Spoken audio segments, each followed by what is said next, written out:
우리는 성령을 따라 행하라. 성령을 따라 행하라 하는 제목으로 우리 하나님 말씀 함께 나누도록 하겠습니다. 그리스도인은 예수 그리스도를 구주로 믿고 고백하여 구원받아 참된 자유를 얻은 사람이고, 또 예수님을 삶의 주인으로 모시고 그분을 나의 왕이요 주인으로 섬기며 사는 사람이라, 이렇게 정의 내릴 수 있습니다. 오늘 본문에서는 이것을 한마디로 뭐라고 표현했느냐? 영으로 이끌림을 받는 사람이다. 성령으로 인도함을 받는 사람이다. 이렇게 표현을 하고 있습니다.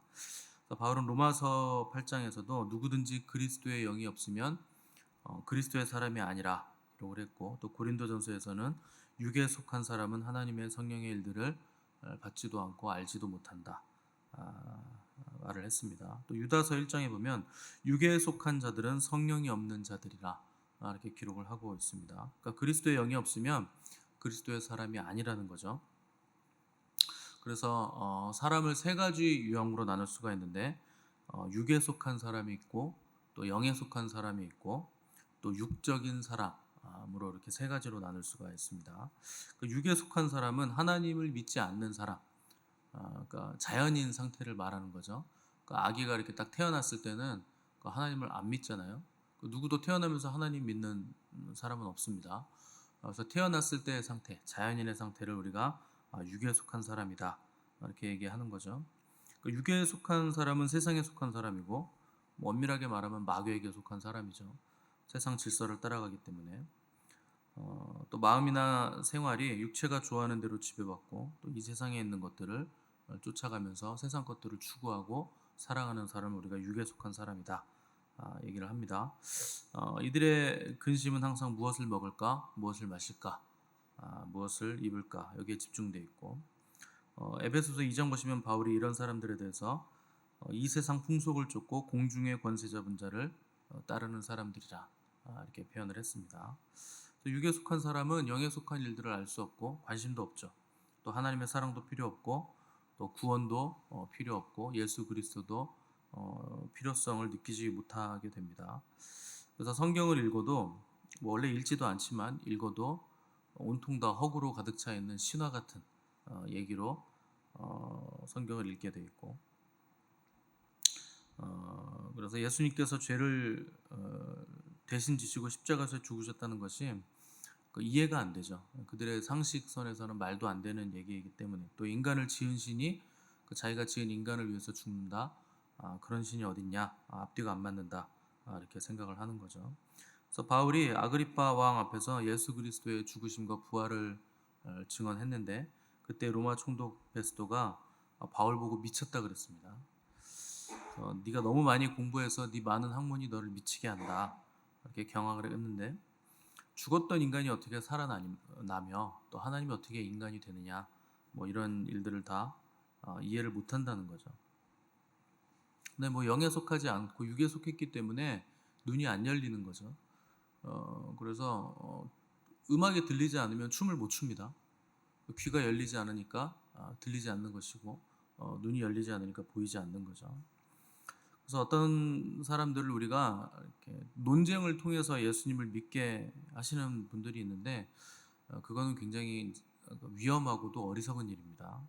논쟁에 져서 믿음을 가진 사람은 다시 논쟁을 통해서 믿음을 떠납니다. 그런 사람들은. 그래서 성령의 역사에 의해서 믿음을 가져야지, 설득하고 논쟁해서 믿음을 가지게 한다, 그거 굉장히 위험한 신앙이에요. 그래서 바울은 고린도 성도들에게 내 말과 전도함이 지혜에 권하는 말로 하지 않고 다만 성령의 나타나심과 능력으로 하여 너희 믿음이 사람의 지혜에 있지 아니하고 다만 하나님의 능력에 있게 하려 하였노라 이렇게 기록을 했습니다. 설득하고 논쟁하고 언변으로 사람들을 믿음에 이르게 하는 거, 그렇게 할 수는 있겠지만 성령으로 안 하면 그런 믿음은 다시 설득과 논쟁 때문에 다시 떠나가게 된다 하는 것이죠. 그래서 성령님의 역사에 우리는 맡겨야 된다는 겁니다. 그래서 영적인 일은 영적인 곳으로만 분별할 수 있다 하는 것이죠. 두 번째는 영에 속한 사람이 있습니다. 예수 그리스도를 믿는 믿음을 통해서 그 영이 살아난 사람들을 우리가 영에 속한 사람이라 하는 건데, 이 사람들은 자기 육체의 욕망이 지배받는 것이 아니고 성령님이 계시기 때문에 성령님의 지배와 통치를 받는 사람을 우리가 영에 속한 사람이다. 이렇게 표현을 하는 겁니다. 그 육에 속한 사람들은 이런 사람들이 이해가 안 되죠. 영적인 사람들이 있으면 육에 속한 사람들은 이해가 안 될 뿐만 아니라 또 이렇게 위기 의식을 느낍니다. 또 위협적인 존재가 된다는 거죠. 저 사람은 왜 저럴까 하는 의구심이 생길 수밖에 없고, 남들 다 죄를 짓는데 혼자 죄를 안 짓기 때문에 어떻게 보면 눈의 가시 같은 존재죠. 다 뇌물 받는데 한 사람만 뇌물을 안 받으면 그 눈의 가시 아닙니까? 나는 망가지고 있는데 저 사람은 고고하잖아요. 그래서 군계 일학처럼 보이면 미움을 받죠. 이해의 대상이 될 수 없죠. 그래서 관찰의 대상이 되든지 또 위협적인 존재가 되든지 이런 사람들이 이제 영에 속한 사람들입니다. 그래서 그가 가지고 있는 하늘의 그 평안도 육에 속한 사람들은 이해가 안 되는 거예요. 저 사람은 왜 저렇게 편안해 보일까? 저게 지금 반격해야 되는 상황인데 왜 싸움을 하지 않고 오히려 용서를 하려고 드는 것일까? 뭐 이런 일들이 이해가 안 된다는 거죠. 왜 화를 안 낼까? 왜 걱정을 하지 않을까? 이렇게 계속 이해 안 되는 일들 때문에 자기와는 뭔가 다르다 하는 것을 알게 됩니다. 왜 그러냐? 영에 속한 사람은 자기의 육신이 이끄는 선택을 하는 것이 아니고 먼저 영적인 일을 선택합니다. 그리고 먼저 하나님을 선택하죠. 왜 하나님을 먼저 선택하느냐면 올바른 선택을 하려면 하나님과의 관계가 먼저 올바라야 된다는 걸 아는 거예요. 그러니까 하나님과의 관계 없이 내가 이끌림에, 육적인 이끌림에 의해서 선택을 하게 되면 그게 항상 나에게 좋지 않은 결과를 가져온다 하는 것을 알고 있기 때문에 먼저 하나님의 나라와 그분의 의를 선택하는 거죠. 세 번째는 이제 육적인 사람이 있습니다. 육적인 사람은 육에 속한 사람하고는 뭐가 다르냐? 육적인 사람은 하나님을 믿긴 믿는데 신앙생활을 육적으로 하는 거예요. 그래서 걸쳐 있는 사람이죠. 육에 속한 사람은 아예 안 믿는 사람이고, 육적인 사람은 하나님을 믿긴 믿는데 아직 어린아이와 같은 신앙에 머물러 있는 중간에 걸쳐 있는 사람이죠. 이게 가장 골치 아픈 케이스입니다. 인간의 유형 중에서 가장 골치 아픈 케이스예요. 하나님을 믿는데 아직 어린아이 신앙에 계속 머물러 있는 거예요. 1년 지나고 10년 지나고 30년 40년 지났는데 여전히 단단한 식물은 못 먹고 젖이나 먹고 장성한 분량에는 이르지 못한 사람들, 아주 골치 아픈 케이스죠. 이런 사람들이 어떤 일을 하느냐? 우리 뒤로 넘기셔서 고린도전서 3장 한번 가보세요. 우리가 이미 살펴본 건데 고린도전서 3장 1절에서 4절 말씀.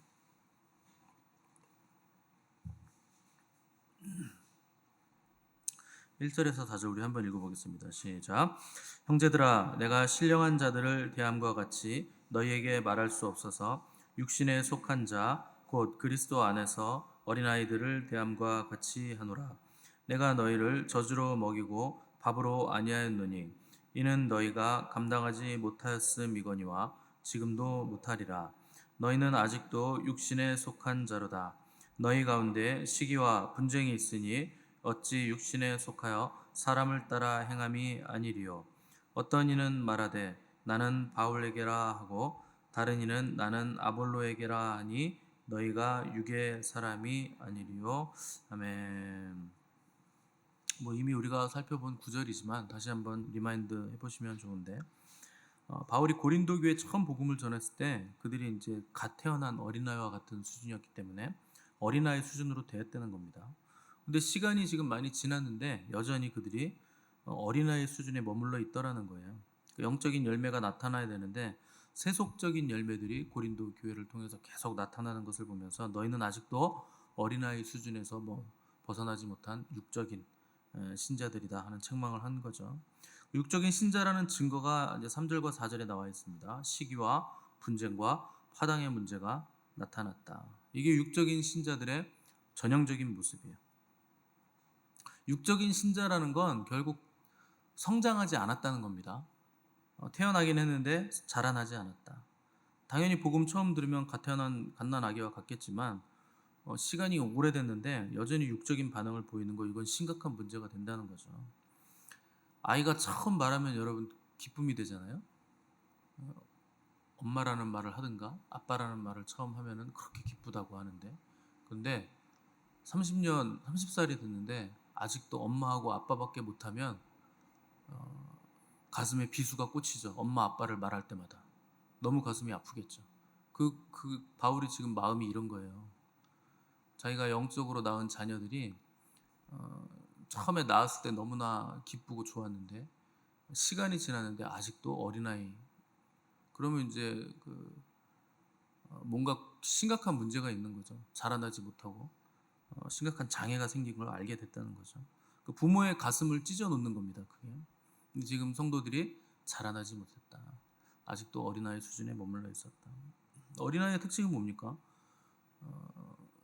짐승 같은 거예요. 본능적으로 움직이죠. 배고프면 울고, 밥 주면 좋아하고, 마려우면 배설하고. 그러니까 환경에서 일어나는 자극에만 반응을 한다는 거예요. 그게 어린아이죠. 짐승과 다를 바 없습니다. 근데 사람은 짐승이 아니기 때문에 반드시 장성한 분량으로 자라나야 됩니다. 그래서 부모가 필요한 거죠. 부모의 사랑을 받아야 장성한 분량이 되는 거니까. 병아리는 그냥 밥만 주면 닭이 돼요. 강아지는 그냥 키우면 개가 되고. 그러니까 짐승들은 몸만 커지면 짐승답게 자라나고 짐승 노릇을 하는 거죠. 근데 사람은 몸만 큰다고 해서 사람 되지 않습니다. 사람에게는 다른 어떤 것이, 영적인 것이 필요하죠. 그래서 부모가 왜 필요하냐면 부모가 영의 통로가 되고 사랑의 통로가 되는 거예요. 그래서 사랑을 공급받고 영을 공급받아서 점점 장성하면서 사람다워져서 사람 노릇을 하는 거죠. 근데 마지막 때로 갈수록 사랑이 식어지죠. 그래서 부모가 자식을 죽이기도 하고 자식이 돈 때문에 부모를 죽이기도 하고 이런 일들이 계속 생겨나는 겁니다. 근데 자라나지 않은 짐승 같은 사람들, 그런 사람들이 교회 안에도 있다는 거예요. 태어나긴 했는데 자라나지 않는 거죠. 그러면 이제 어떤 현상이 나타나냐? 너희 가운데 시기와 분쟁이 있으니라고 되어 있죠. 처음에 시기가 오고 그 다음에 그 시기가 분쟁으로 나타나고, 분쟁이 나타나면 그럼 어떻게 되느냐? 자기 편을 끌어모읍니다. 분쟁이라는 거는 서로 대립한다는 거잖아요. 그래서 자기 편을 끌어모아서 당을 형성하고 우리의 세를 더 강력하게 만들자 해가지고 갈라지기 시작하면서 서로 싸우죠. 뭐 교회가 갈라지는 건 다 그런 이유입니다. 육적인 신자들 그리고 어린아이 같은 수준에 머물러 있는 신자들이 서로 자기들 편을 형성하는 거예요. 그래서 여러분 교회 안에서 우리는 아직 뭐 특별한 일 있을 때만 밥을 먹지만 밥 먹는 거 보면요 편이 보여요. 아, 저쪽이 한 편이구나, 이쪽이 한 편이고 딱 보입니다. 그래서 교회 안에서는 당을 형성하면 안 되는데, 그래서 제가 밥 먹을 때는 찾아가서 먹어라 이렇게 얘기를 하는데, 식사를 하게 되면 그 말이 더 많아질 겁니다. 내가 안 먹어본 사람들, 안 친한 사람들이랑 밥을 먹어라 이렇게 얘기를 할 것이고, 또 교회 공동체 모임 밖에서 여러분들이 개인적으로 만나는 거 자제하셔야 됩니다. 그게 좋을 것 같겠지만 여러분들 영성에 하나도 도움 안 돼요. 여러분 모여서 무슨 얘기 하겠습니까? 하나님 얘기합니까? 그렇게 모여서 카페 가서 얘기하시면 하나님 사랑하게 되던가요? 더 막 이렇게 충만해지던가요? 무슨 얘기 할지 대충 다 뻔합니다. 사람 욕하고 목사님 욕하고 이런 일이 있었다더라 카더라 통신 얘기하고 대충 다 그런 얘기 하겠죠. 뭐 여러분들 모여서 무슨 얘기 하겠어요? 뭐 말씀 뭐 연구하고 뭐 말씀 주의하십니까? 모여가지고 그럴 리가 없어요. 그래서 개인적인 모임들 만드는 거 여러분 그거 하나도 도움 안 돼요. 영적이지 않은 모임이 되는 거죠. 그래서 결국 시기가 처음부터 생겨나면 그 다음에 분쟁이 생기고 그 다음엔 파당이 생깁니다. 그럼 이제 교회가 갈라지는 거죠. 나는 바울에게 속했고 나는 아볼로에게 속했고 나는 베드로에게 속했고. 이게 육적인 신자들의 전형적인 특징이에요. 그러면은 그냥 다 분립합시다. 바울 교회, 아볼로 교회, 베드로 교회, 주님의 교회. 자, 다 갈라져 나가세요. 서로 싸우지 말고. 이렇게 하면 좋을까요? 그는 예수 그리스도를 머리로 한 몸 된 주님의 몸을 다 찢어 발기는 거예요. 교회를 찢어 놓는 거죠. 그게 주님의 몸입니다. 여러분들이 파당을 형성하는 순간 주님의 몸을 내가 찢는 거예요. 그 주님은 아프신 거죠. 그런 일을 하지 말라는 거예요. 그게 어린아이 신앙이다. 자, 다시 오늘 본문으로 넘어오셔서 그래서 바울은 갈라디아 교인들에게 너희는 성령을 따라 행하라. 그리하면 육체의 욕심을 이루지 아니하리라. 육체의 소욕은 성령을 거스르고 성령은 육체를 거스르나니 이 둘이 서로 대적하므로 너희가 원하는 것을 하지 못하게 하려 함이니라. 어떤 일을 결정할 때 중요한 게 뭐냐? 육신의 소욕을 따라 결정하느냐, 성령의 소욕을 따라 결정하느냐, 그게 중요하다는 거예요. 왜냐하면 육체의 소욕은 성령을 거스르고 성령은 육체를 거스르기 때문에 두 가지를 한 번에 선택하는 거 불가능하다는 거예요. 근데 우리는 되도록이면 두 가지를 한 번에 선택하고 싶죠. 천국도 가고 싶고 세상도 누리고 싶고 영적인 것도 풍성하고 싶고 육체의 쾌락도 즐기고 싶고 이거 두 개를 다 하고 싶죠. 그런 건 없다는 겁니다. 중간에 걸치는 건 없는 거예요. 이 둘은 반드시 서로 대적하고 서로 대치합니다. 치열한 싸움이 있다는 거죠. 그래서 여러분들이 영에 속한 사람이라면 이 치열한 영적인 싸움을 반드시 경험하시고 지금도 싸우셔야 됩니다. 지금도 싸우고 계셔야 돼요. 이 싸움이 없으면 나는 육에 속한 사람이에요. 지금 너무 편안하고 뭐 괜찮고 아주 상콤하고 그러면 육에 속한 사람입니다. 물론 영에 속한 사람이셔서 영에 속한 선택을 계속하기 때문에 영혼이 평안하신 분도 있습니다. 그런데 그분들은요 치열한 싸움이 있어요. 그분들도 영에 속했지만 치열한 싸움이 있죠. 왜냐하면 육이라는 건 날마다 살아나잖아요. 그래서 바울이 뭐라 그럽니까? 나는 날마다 죽노라. 왜 날마다 죽어요? 날마다 살아나니까. 육신이 자꾸 육체 소욕이 살아나니까 날마다 내가 죽어야 된다는 거죠. 이 싸움이 있어야 된다는 겁니다. 그게 영에 속한 사람이라는 증거가 된다는 거죠. 그래서 육적인 삶이란 건 자기 중심성으로 살아가는 거예요. 자기 중심성이라는 건 죄성을 말하는 거고. 그래서 성령을 따라 살려고 하면 육체가 아우성치게 되어 있습니다. 나는 이렇게 못 산다. 내 육을 빨리 만족시켜라. 이렇게 아우성치고 소리를 지르죠. 그래서 여러분 매일 새벽 예배 나온다는 것도 쉽지 않은 거죠. 그러니까 여러분들 여기 계신 분들은 대단하신 거예요. 육체의 소욕을 죽이는 거죠. 뭐 누군들 새벽 잠이 없습니까? 제가 새벽 잠 자라 그러면 끝내주게 잘 수 있는 사람인데 그러면 큰일 나죠. 제가 안 나오면 여러분들의 하루는 어떻게 되는 겁니까? 목회자가 안 나오면. 그러니까 새벽에 나오려면 우리가 해야 되는 일들이 있어요. 육신은 좀 더 쉬자, 좀 더 자자, 좀 더 놀자 하는 것을 요구하기 때문에 이거를 이제 절제해야 되죠. 희한하게도 낮에 하는 음주 가무보다 밤에 하는 음주 가무가 더 재밌습니다. 늘상 그렇죠? 여러분은 낮이 더 재밌습니까? 저는 사실 잘 몰라요. 음주 가무를 못해요, 제가. 제일 못하는 게 제가 가무는 좀 하는데 음주를 못해요, 제가. 술 마시고 담배 피우고 이런 건 못해가지고 잘 모르겠습니다. 아무튼 가무는 해보니까 햇빛 떠 있을 때 하는 것보다 깜깜할 때 하는 게 더 재밌습니다. 죄는 그런 거예요. 깜깜할 때 하는 게 더 좋아요. 낮에 먹는 음식보다 밤에 먹는 음식이 더 맛있습니다. 그래서 야식이 더 맛있어요. 소화도 잘 안 되는데 밤에 먹는 그 치킨이 더 맛있고 밤에 먹는 족발이 더 맛있죠. 왜 그러냐? 육체의 정욕이요 밤에 활성화되는 거예요. 육체는 밤에 활성화됩니다. 그래서 죄는 전부 다 깜깜한 데 가서 짓고 밤에 짓고 은밀한 시간에 짓는 거예요. 그런데 새벽 예배를 나오시려면 밤에 놀고 먹으면 안 돼요. 일찍 주무셔야 됩니다. 그래서 밤에 음주 가무하고 밤에 먹는 거 경건에도 유익이 안 되고 건강에도 유익이 안 되죠. 그래서 그거 자신을 쳐서 복종시켜야 되는 거죠. 그래서 영에 속한 사람들, 성령을 따라 산다는 것은 하지 말아야 될 일을 하지 않는 것이고 가지 말아야 될 장소를 가지 않는 거예요. 내 육체가 이끄는 대로 가고 싶은 거 다 가고 하고 싶은 거 다 하고 마음껏 욕구대로 살다가 주일에 교회 나오시면 안 믿는 사람하고 다를 바 없습니다. 그런 분들은요 그냥 교회 안 나오시는 게 나아요. 육체의 소욕을 따라서 살 건데 왜 교회를 나옵니까? 더 어려워요. 교회 나오시면 그냥 세상으로 가시는 게 맞습니다. 그런 분들은 그 세상 것 추구하기 위해서 하나님 믿고 내 육체의 소욕 그거 따라가기 위해서 좀 더 놀고 좀 더 재밌게 살려고 하나님한테 나와서 하나님 돈 좀 많이 주세요 이렇게 기도할 바에는 그냥 안 오시는 게 나아요. 육체의 소욕 따라 그냥 가십시오. 왜냐하면 그런 사람들은요 10배로 괴로워요. 마음껏 놀지도 못하죠. 타락도 못하죠. 하나님도 제대로 믿지도 못하죠.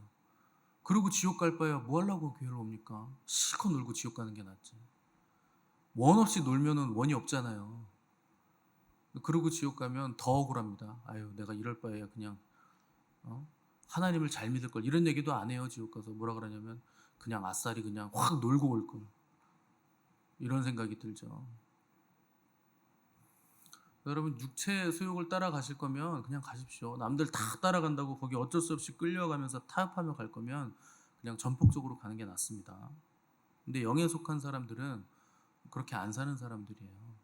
온통 죄로 얼룩진 이 혼탁한 세상에서 이 혼탁한 기류를 거슬러 올라가는 거룩한 몸부림을 가지고 있는 사람들이 영에 속한 사람들이고 자신을 쳐서 복종시켜서 성령의 수욕을 만족시키는 사람들이 영에 속한 사람들이죠. 그런 사람들에게는 육신의 소욕을 죽이는 치열한 영적 몸부림과 싸움이 있는 겁니다. 여러분 그 몸부림을 가지셔야 되는 거예요. 그래서 입으로만 주님 믿는다고 하면서 육신에 이끌려 다니면서 표류하지 마시고 성령으로 이끌림 받는 영으로 인도받는 삶을 사시기를 바랍니다. 그래서 주님을 죽은 자 가운데서 살리신 이의 영이 우리 안에 거하시면 우리 죽을 몸도 살리시리라. 결국 그분이 우리를 살리시는 거예요. 그래서 그분의 도우심을 성령님의 도우심을 구하심으로 육체의 싸움에서도 능히 이기는 승리가 저와 여러분의 매일의 삶에서 체험되는 복된 삶이 되시기를 간절히 바랍니다.